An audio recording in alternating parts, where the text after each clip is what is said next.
இந்த big Boss season 7 டே 1லேருந்து பார்த்துட்டேன். ஒரு வீக் ஸ்டார்ட் ஆகும்போது மிகப்பெரிய பூமி கிளம்புற மாதிரியே டாஸ்க் வைக்கிறாங்க. அந்த வகையில் நேற்று நீங்கள் உங்களுக்காக கேம்பெயின் பண்ணீங்க, இன்னைக்கு நீங்கள் இன்னொருத்தரை செலக்ட் பண்ணி அவருக்காக நீங்கள் கேம்பெயின் பண்ணுன்னு சொல்லிட்டாங்க. இந்த கேம்பெயினை ஃபர்ஸ்ட் ஸ்டார்ட் பண்ண பண்ணி சூப்பராக ஆரம்பிச்சு தினேஷ்காக ஓட்டு கேட்டார். அடுத்ததாக வந்த தினேஷ் விஷ்ணுக்காக கேம்பெயின் பண்ணாரு. அதை ஃபாலோ பண்ணி நமக்கு எல்லாமே தெரிஞ்ச மாதிரி விஷ்ணு மணிக்காக கேம்பெயின் பண்ணாங்க. அட வெக்கம் கட்டுவீங்களா?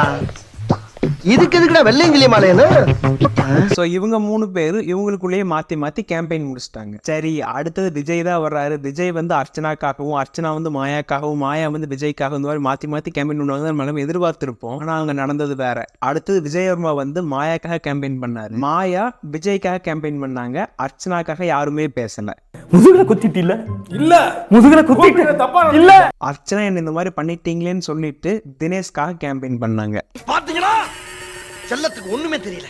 இதெல்லாம் முடிஞ்சதுக்கு அப்புறம் நம்ம ப்ரோமோல பார்த்த அர்ச்சனா தினேஷ் சண்டை இனிமேல் தான் ஆரம்பிக்க போகுது. அந்த சண்டைக்கான ஆரம்ப புள்ளி எங்க இருக்குது அப்படிங்கறத நம்ம எபிசோட்ல காட்டல, அன்சீன்ல தான் காட்டினாங்க. ஸோ உங்களுக்காக அன்சீன் பார்த்து அங்க என்னாச்சு அப்படிங்கறது தனியாக ஒரு வீடியோவை மேக் பண்ணியிருக்கிறேன். ஸோ இந்த வீடியோவை பார்த்துட்டு இந்த வீடியோவை ஒரு லைக் பண்ணிட்டு நம்ம சேனலை சப்ஸ்கிரைப் பண்ணிக்கோங்க. அடுத்த வீடியோ நோட்டிஃபிகேஷன் உங்களுக்கு கொஞ்ச நேரத்தில் வந்துடும்.